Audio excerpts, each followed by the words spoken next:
Welcome back to the channel. You guys remember the 80s, right? It was a good time, wasn't it? You probably got a few songs from the 80s still running through your head. Well, today we're going to take a look down memory lane and take a look at one-hit wonders of the 80s that you still can't get out of your head.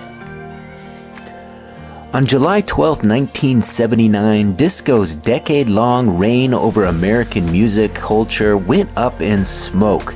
Literally, crowds had swarmed the White Sox Stadium in Chicago that summer evening, but not just for the old baseball game. They were congregating to witness something else entirely, the organized demise of disco.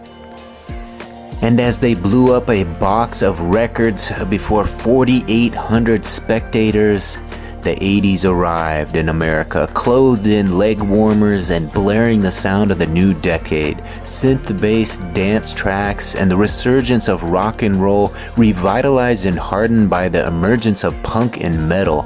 Television sets across the country broadcast MTV, heralding the cultural supremacy of the music video. New musical giants rose to the top of the charts: Michael Jackson, Madonna, Prince, Cyndi Lauper, Guns N' Roses, AC/DC, Whitney Houston, and The Police. But not all big hits of the 80s came from popular US artists with established fan bases. Many of the defining songs of the decades were one-hit wonders. While some captured the hottest musical trends of the time, laying down synth earworms and euphoric dance tracks, others stood out as distinctly not of their time, featuring unusual instrumentation or nostalgic sounds of past decades. To honor the legacy of these songs, here are 25 that take you back in time. Up first is a-ha's hit song Take On Me. The Norwegian band a-ha's hit Take On Me remains a mainstay of 80s themed dance nights and karaoke bars around the world, in large part due to its earworm of a synth riff, upbeat drums, and anthemic chorus. The song broke through to US audiences, hitting the top spot on Billboard's Hot 100. Up next is Bill Medley and Jennifer Warnes' I've Had the Time of My Life. I've Had the Time of My Life was one of many demos the Dirty Dancing team considered for the climactic final scene of the 1987 indie romance. According to the film's producer and writer, the production was just one day away from shooting the finale and still didn't have the perfect song for Jennifer Grey and Patrick Swayze. She envisioned a song that merged sounds of the 60s, in which the film is set, and the 80s when it would be released. Up next is Soft Cell's hit song Tainted Love. Tainted Love was originally recorded in the 60s by Gloria Jones, but the song didn't get much play until the British duo Soft Cell covered it in 1982. The dark new wave track cracked Billboard's top 10 in the US, but Soft Cell never charted again after their hit. Mark Allman, Soft Cell's lead singer, struck out on his own and found success as a solo artist. His 1989 duet with Gene Pitney, Something's Gotta Go Hold of My Heart, topped the charts in Europe and New Zealand. Up next is Lips Inc. song Funky Town. Released on the Minnesota-based Lips Inc. album Mouth to Mouth at the tail end of the 70s, Funky Town was a mainstay on US charts for 11 weeks in 1980. Written by the band's founder Steve Greenberg, the song reflected his longing to move out of Minneapolis, whose music scene he described as a very vanilla market. Up next is Rockwell's hit song Somebody's Watching Me. The son of Motown head Berry Gordy, Rockwell Kennedy Gordy wrote Somebody's Watching Me after praying for a chart-topping song to come to him. After performing the demo for his childhood friend Michael Jackson, he recruited the King of Pop to sing background vocals on the track. Up next is Dexy's Midnight Runners hit Come On Eileen. Based on a teenage romance Dexy's Midnight Runners frontman Kevin Rowland had with a girl named Eileen, Come On Eileen knocked Michael Jackson's Billie Jean from its reigning spot on the US charts upon its release in 1982. The British band had odd aesthetics both visually and musically for its time, while the charts were mostly dominated by groups sporting sparkling glam rock outfits and playing synth-heavy dance hits. Dexy's Midnight Runners brought Celtic sensibilities, complete with overalls, fiddles, and accordions, to the forefront of American pop music. The group did not sustain the success they experienced with Come On Eileen, however, and were mostly forgotten by American listeners. Up next is the Weather Girls hit It's Raining Men. Originally written for Donna Summer, but songwriters Paul Jabara and Paul Schaefer, the song was eventually rejected by the Queen of Disco because she was a newly born again Christian and found the lyrics blasphemous. Jabari and Schaefer then brought It's Raining Men to a duo called 2 Tons of Fun, who decided to take it on and even changed the name of their group to the Weather Girls after the song became a hit. It was subsequently claimed as a gay anthem. Unable to follow the song with another hit, the Weather Girls parted ways later in the decade. Up next is Madness's hit Our House. British ska band Madness took the UK by storm, with dozens of hits including One Step Behind, It Must Be Love, and Night Boat to Cairo. In the US, the band's reception was more lukewarm, with Our House being the only song to break through to the top of the charts. The song, a nostalgic celebration of mundane, middle-class life, contrasted with the economically depressed time. The group continues to tour even in the US and release new music today. Up next is Twisted Sister's hit We're Not Gonna Take It. This protest anthem came out as the heavy metal genre roared onto the American music scene. Twisted Sister frontman Dee Snider took years to write the lyrics, which he envisioned as a rock anthem for the downtrodden in the spirit of Alice Cooper. Though We're Not Gonna Take It mainly had hard rock influences, Snider admitted that the melody of the song's chorus was inspired by the Christmas carol, O Come All Ye Faithful. Up next is the Buggles' hit song Video Killed the Radio Star. Inspired by science fiction, Video Killed the Radio Star was released at the end of 1979 and has been a prophetic view of the decade to come. An era defined by the emergence of the music video as a marker or breaker of the success of a song. In 1981, MTV launched, and the first music video broadcast on the network was none other than Video Killed the Radio Star. Up next is A Flock of Seagulls' hit I Ran. Another science fiction inspired song of the early 80s, I Ran was written about a hypothetical alien invasion and had an eccentric music video to match. The song's success, largely generated by its frequent airing on MTV, was a first for British new wave group Flock of Seagulls. The music video featured the band in a room covered in aluminum foil and mirrors, as if inside a spaceship. Despite the song's catchiness and flashy music video, one aspect of the band stole the public's attention: the band members' hair. Both lead singer Mike Score and bassist Frank Maudsley were hairdressers, and the two created eye-catching coiffes that cemented their place in popular culture. These days, A Flock of Seagulls continues to tour and release music. Up next is Dead or Alive's hit song You Spin Me Round. You Spin Me Round was the result of covert collaboration between the British group Dead and Alive and the production trio SAW. The two groups teamed up after Dead or Alive's record label didn't give the group the support they needed to record the song. Dead or Alive's lead singer Pete Burns reportedly took out a loan to pay for the production. Up next is Tony Basil's hit song Mickey. Ex-cheerleader, choreographer, and singer Toni Basil reinterpreted the 1979 racy song Kitty as Mickey and created an iconic cheerleading music video to match.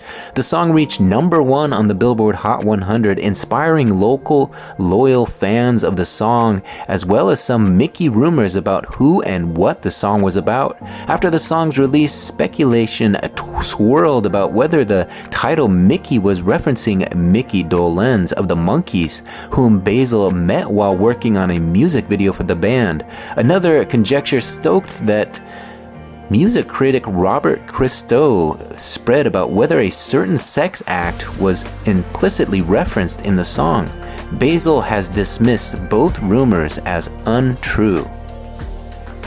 Up next is Michael Sembello's hit song Maniac. Maniac was prominently featured in the Jennifer Beals film Flashdance and has become a quintessential dance track about dancing. The song almost went in a different direction, however. Michael Sembello, inspired by the serial killer film Maniac, originally wrote the song about a homicidal man. However, after Flashdance music supervisor Phil Ramone heard the song, he collaborated with Sembello to change the lyrics to suit the film's plot. Up next is musical youth hit Pass the Dutchie. Pass the Dutchie was a reimagined cover of the Jamaican band The Mighty Diamonds song Pass the Coochie. Since the original track was about passing around a pipe and the band members of musical youth were kids, the lyrics were changed slightly to reference a different type of pot, a Jamaican cooking pot called a Dutchie.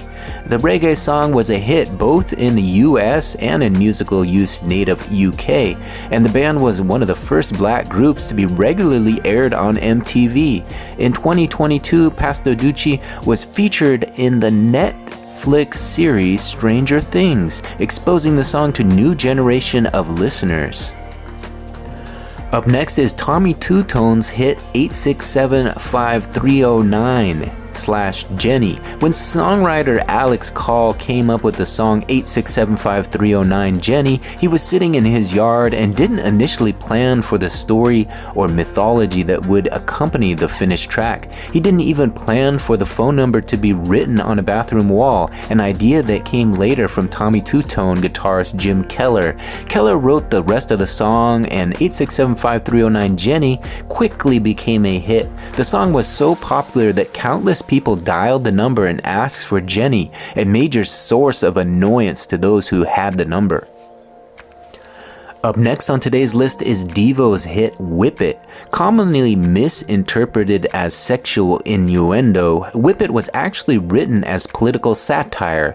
According to Jerry Castle, Devo's lead vocalist, the song was inspired by the writings of Thomas Pynchon, which critiqued American capitalist ideals and cliches using humor. The song the band hoped would serve as a pep talk for Jimmy Carter to beat Ronald Reagan in the 1980 presidential election.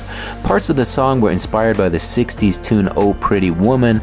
After briefly disbanding in the early 90s, Devo's reunited in 1996 and has been performing since. Up next is Modern English's hit I Melt With You. Modern English was formed in 1977 after the Sex Pistols burst onto the punk scene, inspiring the group with their aesthetic and worldview. The song was maintained its popularity since 1982 release, cropping up in films including Valley Girl, 50 First Dates, and Mr. and Mrs. Smith, as well as television shows like Glee and Stranger Things. I Melt With You has also been covered numerous times by various artists. According to Robbie Gray, Modern English's lead singer, the song's bleak imagery was inspired by England's grey weather. Though the group hasn't dropped a similarly popular track in the years since I Melt With You, Modern English still releases new music and performs together today. Up next is Nina's hit song 99 Luftballons. When Berlin-based band Nina released 99 Luftballons in 1983, it was a worldwide hit, including in the US. The song was popular enough that the band released an English version, though surprisingly, the German version remained more popular in the States. Nina disbanded a few years after the hit, but lead singer Gabriel Kerner has continued to make music independently. Up next is the Church's hit song Under the Milky Way. According to the Church's frontman Steve Kilbey, Under the Milky Way is not about anything, but it's rather a blank abstract canvas for people to lose themselves in. By far the Australian band's biggest hit, the song was also a source of contention among the band members after fans began leaving their performances once they played Under the Milky Way, and Church stopped playing the song live. Up next is Cutting Crew's hit song I Just Died in Your Arms. The blend of passion and darker themes in I Just Died in Your Arms has sustained the song's emotional resonance since its release in 1986, making it a frequent choice for film and television shows. The song has been included in Stranger Things, Euphoria, and Never Been Kissed, among many others. Cutting Crew's lead singer Nick Van Eed has said, I Just Died in Your Arms was inspired by a complicated former relationship. Though the band broke up in '93, it has undergone several new iterations and is still releasing new music. Up next is Corey Hart's hit song Sunglasses at Night. Canadian singer Corey Hart wrote Sunglasses at Night after completing the recordings for his debut album, First Offense. However, he was so excited about the song that he convinced his label to include it on the album.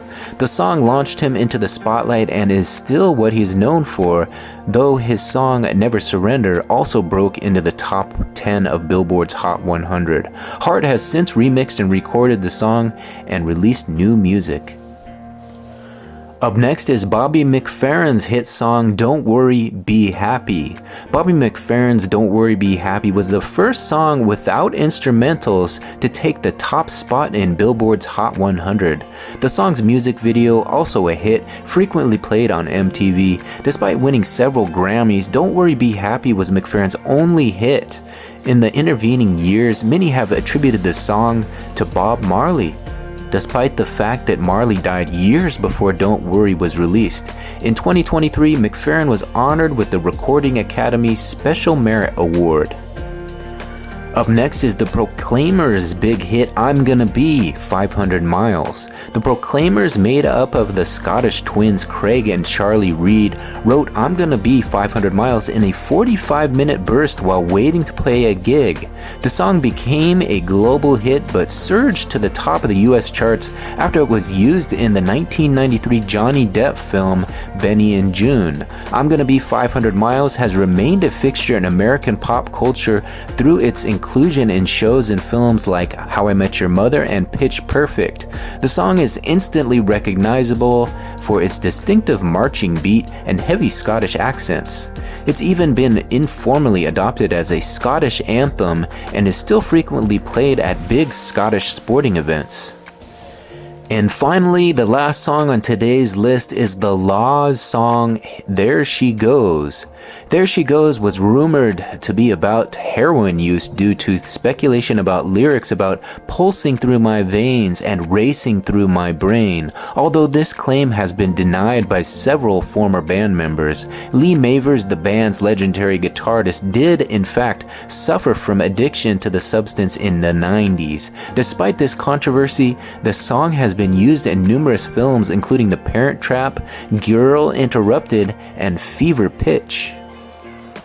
Alright, there you have it, the one-hit wonders of the 1980s that you still can't get out of your head. Which one of those songs gets stuck in your head the most? Put it in the comment section, I'd be interested to hear from you. I think for me it has to be Dead or Alive's You Spin Me Round Like a Record. That one always gets stuck in my head, but let me know in the comment section which one gets stuck in your head. And of course, if you enjoyed today's content, please take a second to hit that like button when you smash that big thumbs up like button. That helps get the video in front of a few more eyes, and we're just not gonna take it if you don't. And of course, if you really enjoyed the content, show me some love, even if it's that tainted love, and subscribe to the channel. Go ahead and hit that subscription button, ring that notification bell, and make these videos a regular part of your day. I try to put out 2 to 3 videos per day, so there's always something fun and fresh for you to watch and listen to. I thank you for watching this one to the very end. Hopefully you guys enjoyed this little walk down memory lane. Some 80s hits, some one-hit wonders of the 80s. Get in that comment section conversation. Let's make friends, and hopefully I'll see you on the next one. I'm Brian Kingsbury. We'll see you then. Bye.